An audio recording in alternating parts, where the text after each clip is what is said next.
It's not the kind of news that we want to hear for Israel and Desire, but at the end of the day, he's a Nigerian. No matter what it is, we have to give support to our own, but we will not support when you do anything bad. But it's only good news coming in for the UFC and particularly for Israel and Desire. On that topic, I will be welcoming you to Sport Update this lovely evening. I am Emmanuel Fashemi. Okay, like I started, Israel and Desire probably will be facing 3 months jail term for drink driving, and that is it.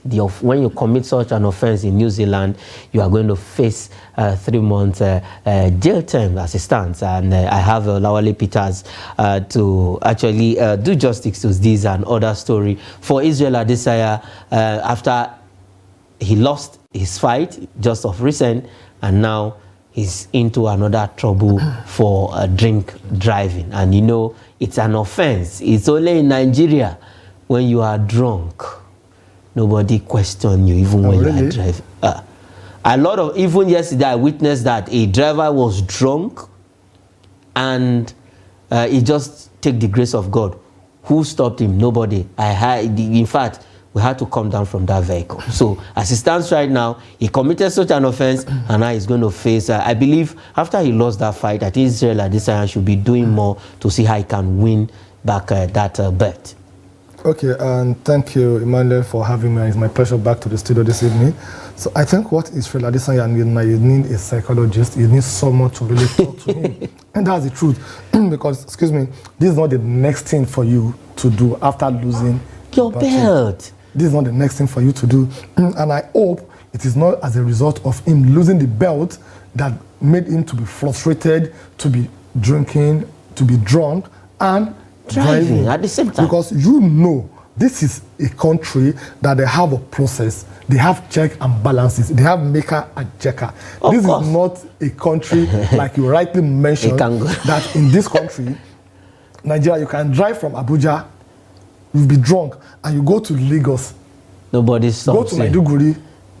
Even the people that will stop you, how sure are we that they too are not on the same level? They are not on the same level with you. Once you look at their eyes and you see your eyes, oh, area, how far?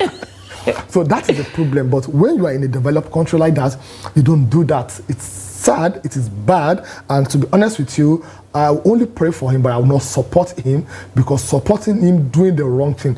We are talking about a country that if you do something wrong, you pay for it. Before they come for you, you yourself, you'll be prepared that this is the penalty. Adesanya will not tell us that he doesn't know the penalty for drinking and driving at the same time.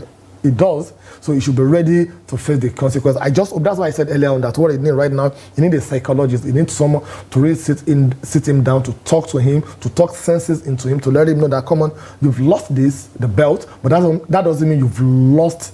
You know, you can lose a battle, but you didn't lose the war. Your so word. What happens is he has to try and rediscover himself. Maybe the 3 months he will spend in the jail will give him the sober reflection of what he has done, and make him to come back very, very, very, very strong.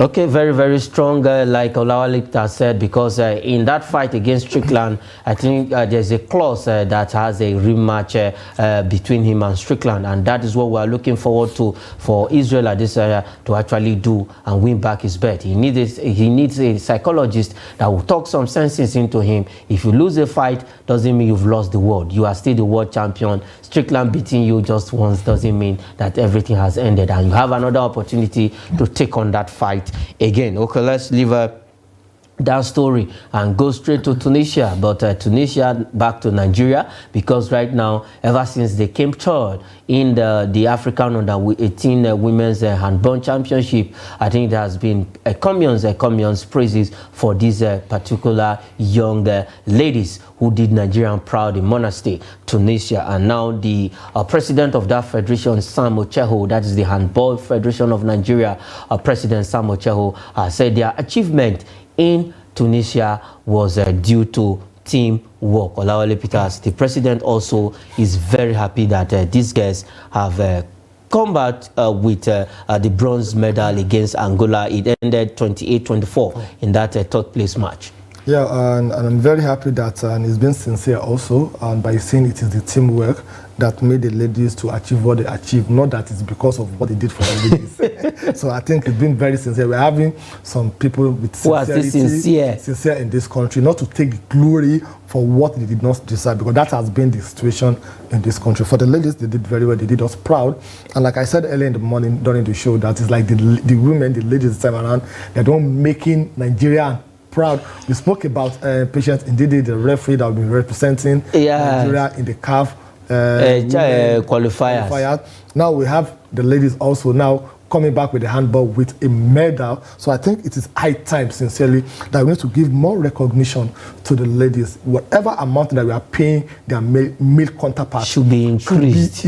Whatever we are paying, they should increase the ladies' own above the male counterpart. That's the truth. That's the sincerity, because it's like all about results, and they are giving us the results. So what's stopping them to compensate them, to recognize them? If you see most of these ladies on the street, you will not even recognize them, you won't know them, and that is what they need. They need recognition. We need to give them more media attention. We need to let the world know, the people know, the people in Africa and in Nigeria know that, oh, these are the people that made Nigeria proud. These are the under 18 or under 19 that went to Tunisia. They got there and they brought a bronze back. So I think it's a very good one, and then we shouldn't allow them to go like that.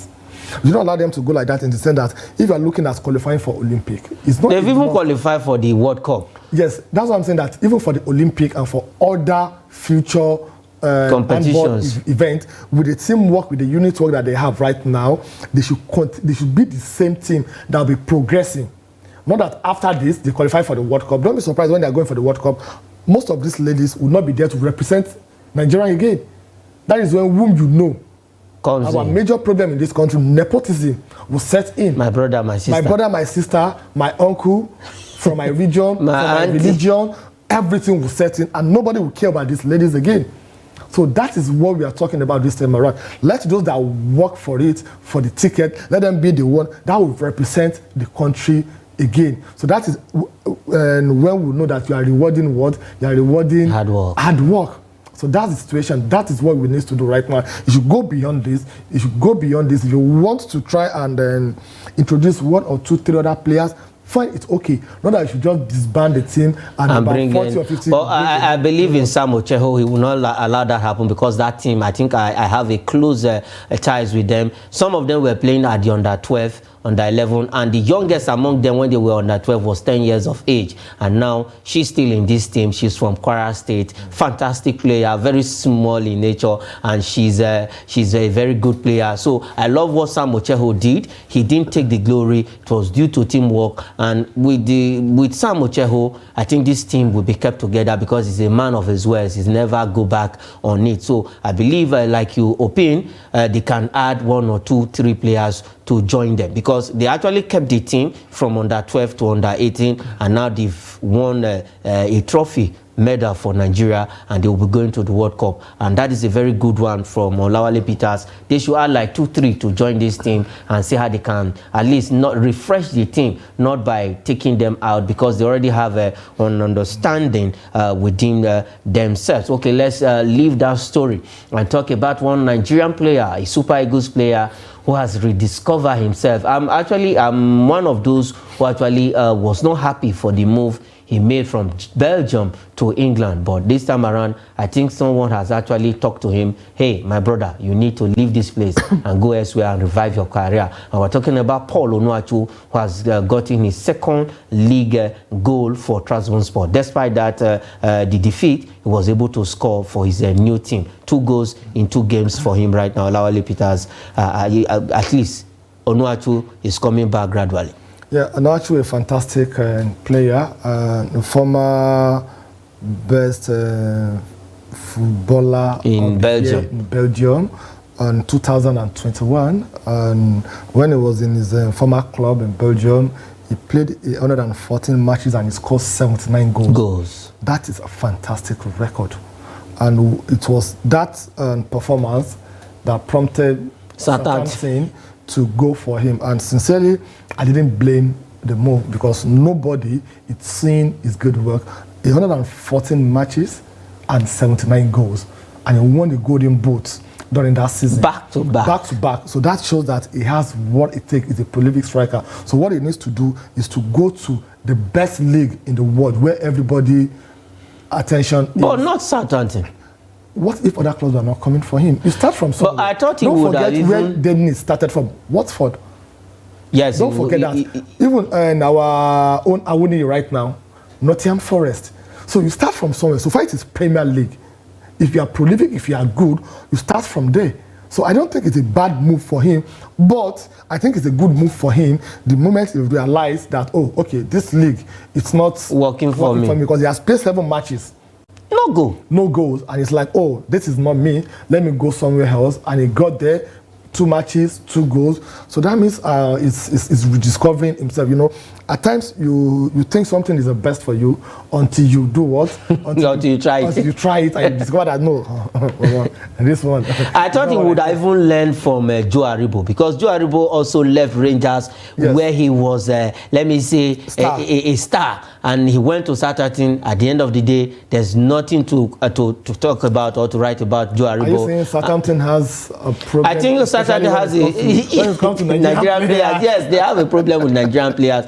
And if not for Jose Pizarro, who keeps on inviting Joe Aribo, I tell you by now, nothing would have been heard of him. They are playing in the championship, and he has not been seeing game time. But for Paul Onuachu, I think it's a very smart one for him to go to Turkey, and now he has rediscovered himself. 2 goals in 2 games. And in the first game, it was a scare, injury scare, and the coach had to take a caution and took him out. But now he was playing in the second game. Though they lost that game, my own is Paul Onuachu is back to scoring ways, because I actually love the lanky striker, fantastic guy, a player like you mentioned who was a god in Genk in Belgium and going to other places and becoming a servant. But for him now, he has rediscovered himself. Okay, let's leave Paul Onuachu and look at some EFL, that is the English Footballer League fixture that will be happening in England. We have some matches that will be played in England tonight. We have Bradford City against Middlesbrough. We have Exeter City against Luton Town, the Premier League team.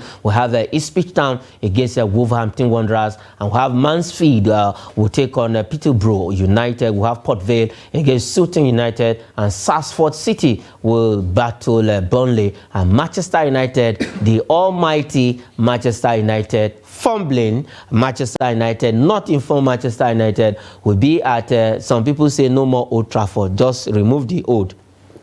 Call it Trafford. We'll be at Old Trafford against Crystal Palace, a team from Selhurst Park. Now we're going to look at the Manchester United game against Crystal Palace. First, Manchester United is not, in fact, they are not near what is called a single form now. Okay, to be honest with you, I'm not surprised, because we've started seeing the sign for the past 2 or 3 seasons. That's the truth. And I don't know the reason why you said almighty or big Manchester United. There's nothing big about them again. That's the truth. Like they've taken small Manchester United. It's like they're ordinary team. It's like any other team. They're ordinary team, just like Crystal Palace. So there won't be anything fantastic about Manchester United playing Crystal Palace. It's like 2 middle table teams playing themselves. Currently, right now, Manchester United, they are 9th on the league table, while Crystal Palace, they are 10th on the league table. So it's like 9th versus 10 playing their match tonight. 9 and 10 playing tonight. So there's nothing fantastic there. But if you look at the head-to-head between the team, their last 5 matches, Manchester United won 3 times, and Crystal Palace 2. They won 1 and they drew 1. And the 3 win by Manchester United happens at Old Trafford. So that means the last 5 matches, Crystal Palace has not won anyone at Old Trafford. But this is a different Manchester United, not the Manchester United that played the last 5 matches, so anything can happen. If you look at their current form right now on the table, last 5 matches, Manchester United, they won 2, they lost 3. While Crystal Palace, they won 1, they drew 2, and they lost 2. They lost 2. Yes, Manchester United have scored 10 goals this season and conceded 3 goals.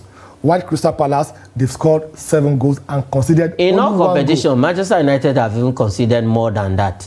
So, both in Champions League now, and if you take that statistic, it shows that the Crystal Palace, they are more defensive minded than Manchester City, because they considered only 1 goal, while Manchester United have considered 3 goals. So what they really need to do tonight is not to look at Manchester United of Ryan Giggs, Paul Scholes, Cristiano Ronaldo, we're running. No, they should look at the Manchester United of Bruno Fernandes, Casemiro, Harry Maguire, and play the game with them. You'll be surprised. I will be surprised rather seeing Crystal Palace defeating Manchester United tonight. Okay. Well, that game is in the EFL Cup, where Manchester United will battle Crystal Palace. For Manchester United, they are the defending champions of the. It was formerly called the Carling Cup, but now it's the English football. They are the defending champions. They defeated Brighton in the finals the last time out to lift that trophy, the first trophy for Erik ten Hag. But this season, it has not been looking rosy for Erik ten Hag and his entire team. The players are angry. The coach himself is confused. The board are doing what they know how to do by not signing players, by not selling the club. So a lot of issues is going on with Manchester United, and we just hope and pray for them to quickly fix up their issue. Okay, let's go straight to Germany, where we also have a fixture, but not in the Bundesliga, but this time around the DFB Pokal, the DFB Cup, where Bayern Munich will be away to XC Peruben Munster. Is a team that played in the German Bundesliga 2, and Bayern Munich will be all the way to visit them at their ground. For Bayern Munich, they themselves are not fantastic, but they've been churning out results. For Harry Kane, hat-trick, his first hat-trick for that team over the weekend. How do you see this game?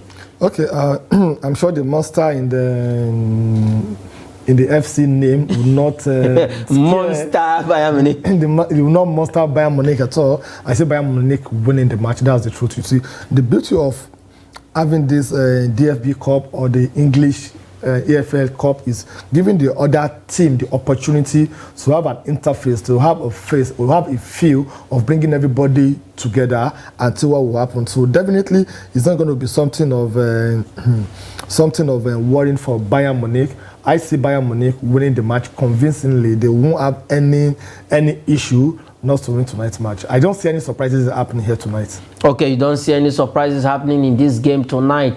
They lost the season opener in their own Super Cup because they won the DFB Pokal and they lost that game. For Bayern Munich, they want to win this game and make a statement after the round riot against Bochum over the weekend. 7-0 that game ended, and Harry Kane getting his hat-trick. Let's see if Thomas Tuchel is going to use his first 11 team to face SC Preben Munster. Okay, let's leave the DFB Pokal Cup now and talk some transfers. Let's take this first one where Roma is keen to make a Romelu Lukaku loan deal a permanent one. We know he's a Chelsea player.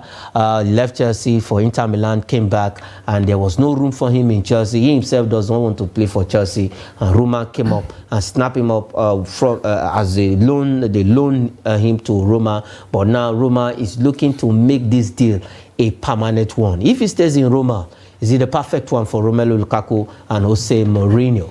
Okay, I think it's going to be, let me say, a win-win situation for both Chelsea, Roma, Jose Mourinho, and Lukaku. Nobody's going to lose this time around because currently now, Chelsea team, one of their problems is that they have too many players doing nothing. They don't know who to use. You said Erik ten Hag is confused. I'm sure your own coach, Pochettino is more confused than is the most confused coach in the world right now, because you can't have 32 players and you want to feature first 11.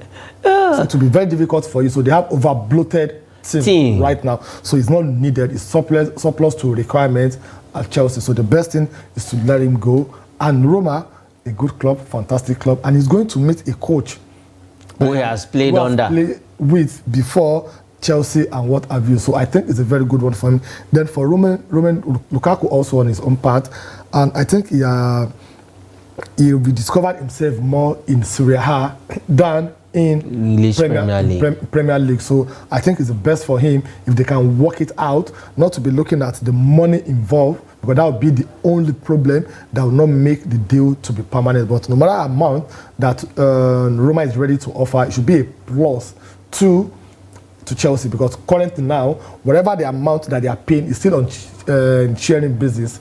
There's some percentage that Chelsea is still paying, where Roma is paying some percentage also to make up his wages on weekly, monthly, and yearly basis. But they can just take him completely off their payroll by letting him stay there permanently with Roma, which I believe it will add more value. You know, Mourinho is a coach that knows how to resuscitate a dead player. Look at Abraham, for example. Look at Smalling. Look at Smalling, for example. He has turned them to monster that they are ready to die on the pitch. So don't be surprised Romelu Lukaku also will rediscover himself under Mourinho at Serie A. Okay, will Romelu Lukaku rediscover himself under Mourinho and stay back in Serie A? Like Olawale Peter said, it's a win-win situation for all of the parties involved. Okay, let's quickly take this last one before we go on the show sports update. This concerns a player also who was with Manchester United from Manchester United Academy. He got to play in the first team, but after some injury problem, he was frozen out of the team and he left Manchester United to rediscover himself. Eventually, he did that with West Ham. But at the end of the day, the deal was not permanent. He left for Nottingham Forest. And now West Ham was trying to actually see if they can get him on their books. But now, what we are hearing from West Ham is that they have ended their pursuit of Jesse Lingard on a free transfer. This guy is one player that I love so much. But now for West Ham United, they said no, we are pulling out of taking you to our stadium. That is the London Stadium. We don't want to get involved in your transfer matters anymore. Is that a good one for West Ham to actually do to a man who went there and rediscovered himself, scored more than 10 goals for them in the short spell he had with them? Okay, I think what West Ham, what they are doing is that they're looking at their current squad right now. They're looking at where can he fit in, who can he bench, where can he play. If you look at the West Ham that we have this season, it's not the West Ham that we had last season. They've been doing very well. They are also playing in Europe also. So that means this season they are playing for competition. They are playing the Premier League, they are playing in Europe, they are playing the Carling Cup, they are playing the FA Cup also. And they have their own team spread out on who to play and who not to play. Don't forget, during the transfer window, when they sold Declan Rice to Arsenal, £103 million, they bought in about 4 players with that amount of money. So that means they've expanded their squad. If they really want Lingard, as at that point, he'll have been among the players that they will bring in to the team. To be honest with you, the diminishing return is telling on Jesse Lingard is telling on him sincerely. Even when he left West Ham and he went to Nottingham Forest also, I didn't see him doing anything fantastic that will make him to even stay with the Nottingham Forest team. For now, I think West Ham United, with apology to Manchester United fans and to Jesse Lingard fans, West Ham is too big for Jesse Lingard. He should go to other clubs where he can discover himself that will now make. Look at Johnny Evans, for example. He came back to Manchester United. He came back to Manchester United because they've seen that, okay, despite the number of years that he has, since he has left, he has discovered himself and his experience is needed. And he came in and he scored also. So that is what Jesse Lingard needs. I think Manchester United fans will look for your Olawale Peters. I will not be there when they come. Okay, that is where we'll leave it on the show sports update. Olawale Peters, thanks for coming on the show. Anytime I have you on the show, it's always a fantastic one. Thank you so much, Emmanuel. It's my pleasure being with you, and thanks for being the team Nigeria Green. Of course, I will represent Nigeria, and that is it on Sports Update this evening. I am Emmanuel Fashemi. Thanks for watching.